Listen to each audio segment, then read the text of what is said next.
Bonjour et bienvenue à tous sur i24 News. Vous regardez sur le web. Au programme aujourd'hui, on parlera de l'intelligence artificielle pointée du doigt par de nombreux professionnels. On vous présentera Who is George dans notre dossier du jour. On vous parlera de Vice qui lance sa chaîne destinée aux femmes. On vous montrera le miroir intelligent de Wyze. Et on terminera comme tous les jours avec ces vidéos qui buzzent sur Internet.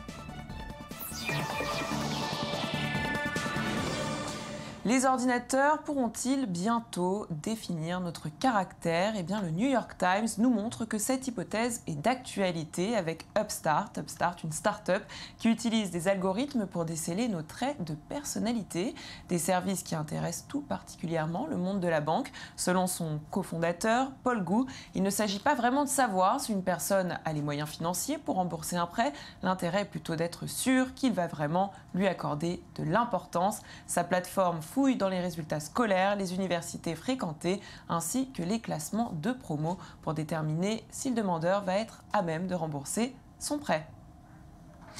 Et on continue avec une nouvelle charge contre les dangers potentiels de l'intelligence artificielle. Dans une lettre ouverte publiée lundi dernier, plus d'1 millier de personnalités, dont une majorité de chercheurs, ont réclamé l'interdiction des armes autonomes capables de sélectionner et de combattre des cibles sans intervention humaine.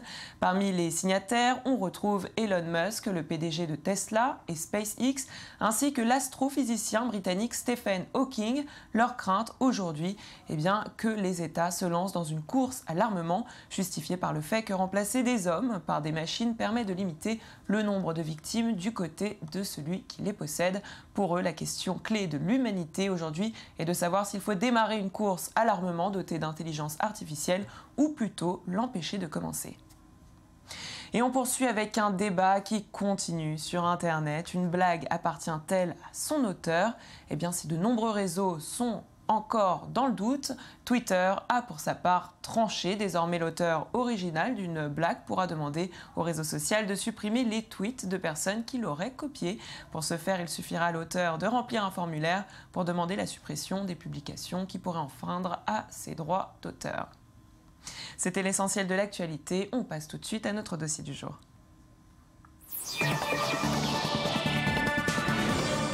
Et on ouvre ce dossier du jour avec la start-up Les Georges et son service Who is George, une application inédite de networking professionnel qui repose sur l'association unique d'un badge connecté, personnalisable, porté par l'ensemble des participants. Plus de détails à travers cette vidéo de présentation. Vous arrive-t-il de participer à des meetings, salons ou événements ? Vous vous demandez qui sont les gens autour de vous, leur profession, leur secteur d'activité? Bonjour, Marcel de Grut, directeur manager des ateliers de Grut. Joseph-Henri Carmin, RJZ Développement. Oh là là, mais qui c'est encore celui-là? Oh, je suis encore bien tombé, moi. Rencontrer des prospects intéressants se révèle très souvent difficile, frustrant, inefficace. Avec les événements connectés Who is George, accédez directement depuis votre smartphone au profil des personnes autour de vous.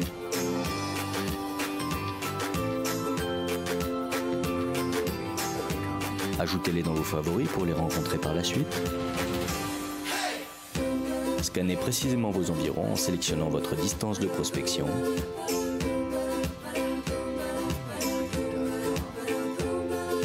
Les badges connectés sont détectables par votre smartphone. Vous accédez ainsi aux données partagées par chaque participant.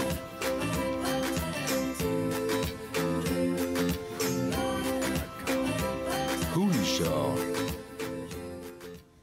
Et avec nous, pour en parler, j'ai le plaisir d'accueillir Richard Renard. Bonjour. Bonjour. Alors, vous êtes le directeur marketing de cette plateforme. À vos côtés, Grégory Chantoria, vous êtes, vous, le fondateur.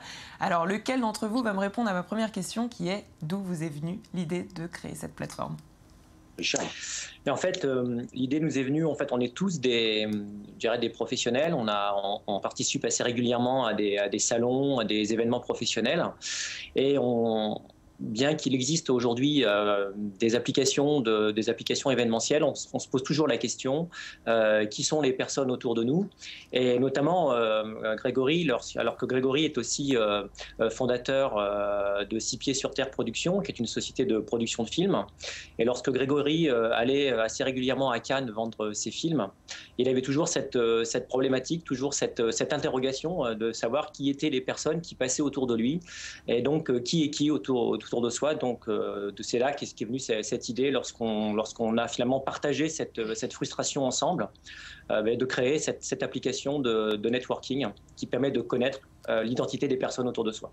Alors comment vous avez pu mettre ce projet en place ? En fait, on s'est rencontrés, ça fait un certain temps qu'on se connaît déjà, et lorsqu'on s'est rencontrés, lorsqu'on a échangé cette idée au mois de novembre, octobre-novembre l'année dernière, on a eu l'idée de créer une société. Et puis ensuite, on a été soutenu par la Banque publique d'investissement. On a remporté une bourse French Tech et également un concours de start-up qui nous a permis d'avoir des fonds pour démarrer.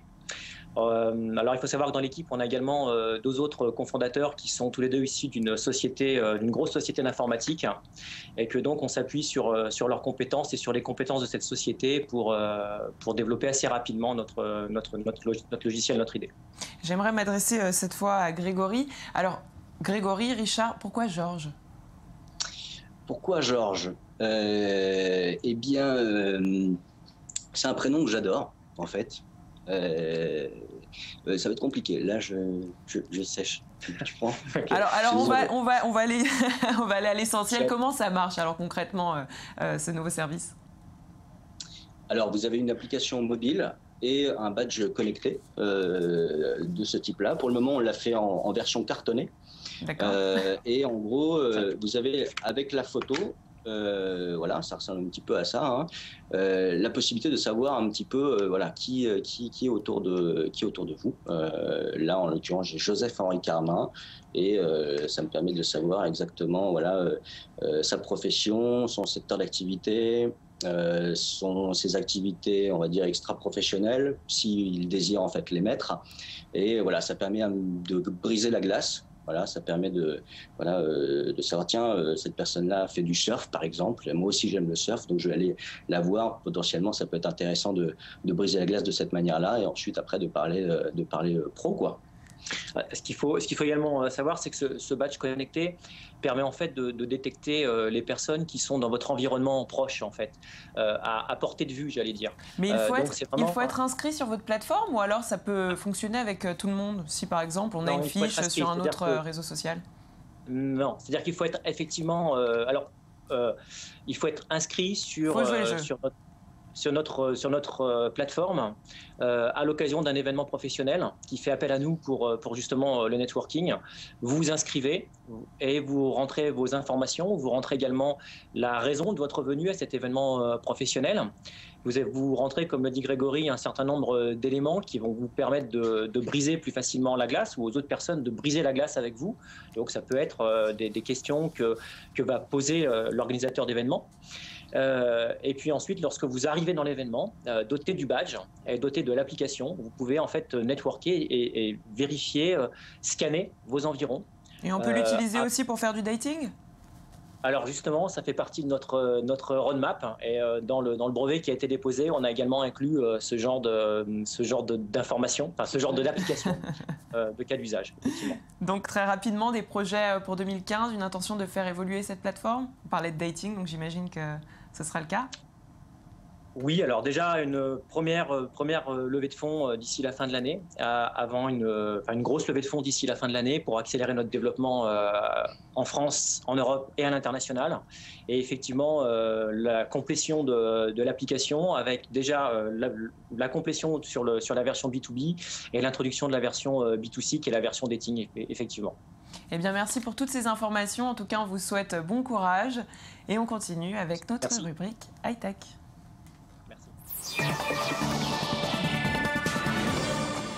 Vice Media, très sollicité par les hommes, s'intéresse désormais aux femmes. Le groupe vient d'annoncer le lancement prochain d'une chaîne web consacrée bien évidemment aux femmes. Baptisée Broadly, elle sera dirigée par Shannon Kelly et Tracy Egan Morrissey.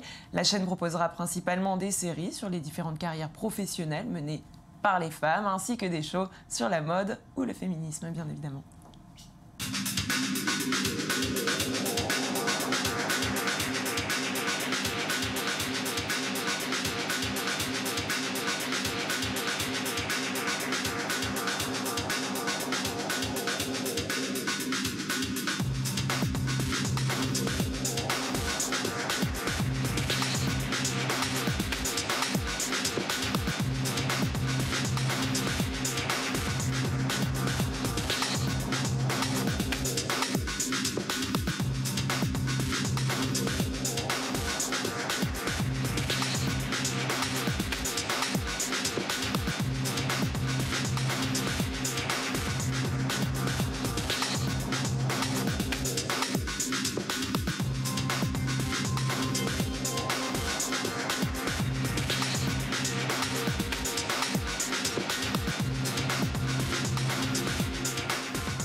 Et on poursuit avec le miroir intelligent de Wyze, développé en Europe. A priori, ce miroir ressemble à tous les autres, à quelques exceptions près.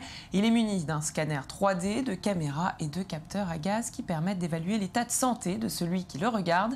Le miroir examine votre visage, votre teint, la qualité de votre peau et d'autres facteurs qui pourraient révéler du stress ou de l'anxiété. Les capteurs, eux, évaluent la quantité d'alcool ou de tabac que la personne en face du miroir aurait pu absorber. Après analyse, le miroir apporte des conseils adaptés, comme vous pouvez le voir sur ces images. Allez, on passe tout de suite à notre rubrique insolite.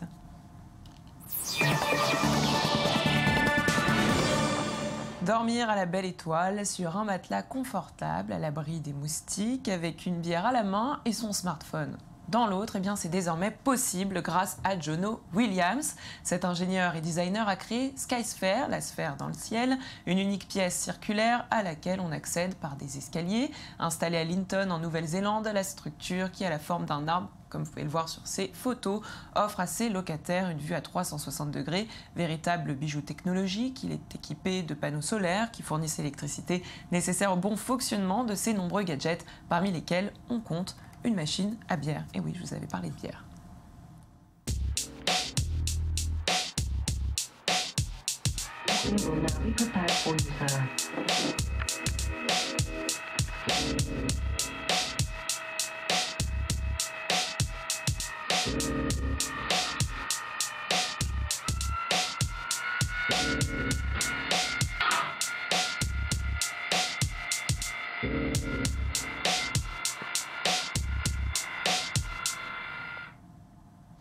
Et on change complètement de sujet avec le swatting qui a encore frappé. Ce phénomène américain correspond au fait d'appeler les autorités de police ou gendarmerie en inventant un prétexte pour faire arrêter une personne innocente. En 2 jours, 2 nouveaux joueurs de jeux vidéo français en ont payé les frais. Domingo, qui avait prévu de lancer un live sur une plateforme de streaming quelques secondes avant l'intervention, et Bruce Granek, accusé lui d'homicide sur sa femme. Comme le streamer Bibix, ils ont dû faire face au GIGN. Cet homme avait été arrêté il y a quelques mois. La vidéo de son swatting avait été capturée. Nous avons les images. Regardez. Tu bouges pas. Tout le monde monte ses mains. Les mains. What the fuck? Attends, j'ai la police chez moi là. Mets-toi debout, les mains sur la tête. Mets-toi les mains sur la tête, tu te lèves. C'est pas ça les gars, c'est pas ça. Protection du pouvoir sur le 2e étage. Le nom aussi, le nom. Skripek, Hubert. Le nom. Hubert. Hubert comment? Skripek. Skripek. Tu te mets à genoux, mets-toi à genoux, à genoux. Ah, c'est un mec, un rageux qui a déjà appelé et tout, ça s'est fait déjà truc américain et tout, mon gars. J'ai les mains sur la tête, déjà, j'ai pas devant ici. Putain, c'est encore un cumuleur à la fin. Que 2 dans l'appart. Vous êtes que 2 dans l'appart? On est que 2, ouais. Merci. On peut savoir pourquoi on se fait arrêter là? C'est quoi ce délire là?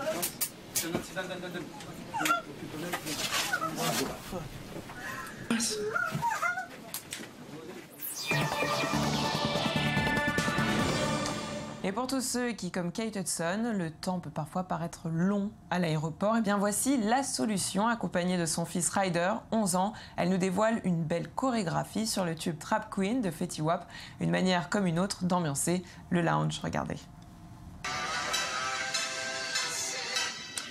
17, 30,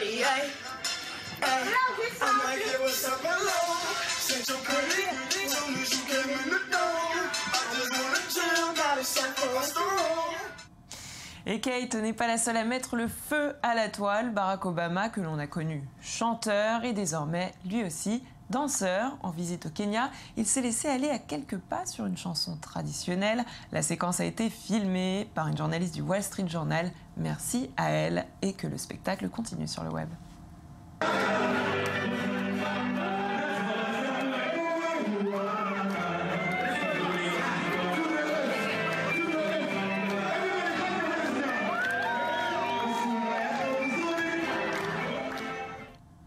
Et sur le web, c'est terminé pour aujourd'hui. Merci à vous de nous avoir suivis. On se retrouve comme tous les jours, demain à la même heure sur i24 News pour une nouvelle édition de votre magazine. En attendant, rendez-vous sur notre page facebook.com/sur le web, le mag actu. À très bientôt.